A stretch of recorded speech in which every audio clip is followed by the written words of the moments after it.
Ar Dievu mieru, draugi! Šodien uz zemes notiek garīgais karš par mūsu dvēselēm.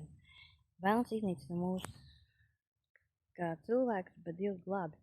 Un viņa pirmie vēlna meli, ka viņš maldina cilvēku, un viņš novada viņus līdz neprātam ticību dvēselē. Viņš saka, ticība dvēselē jums nav vajadzīga baznīca. Bībeles studijas jums nav vajadzīga svētais gars. Kāpēc vēlns ar ticību pa dvēselē, jo garīgā ticība un zemes dēmoniskā ticība ir.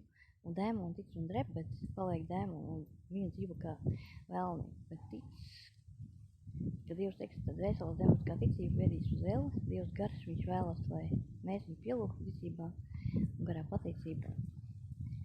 Bet mums ir jābūt Dieva garam mūsos, un bez svētā garam mūsos dzīvos nesīstais gars. Vēlns abonējiet Telegram kanālu Satjanko, lai uzzinātu patiesību un patiesību atbrīvošu jūs no sātana, kā to teica kungs Jēzus.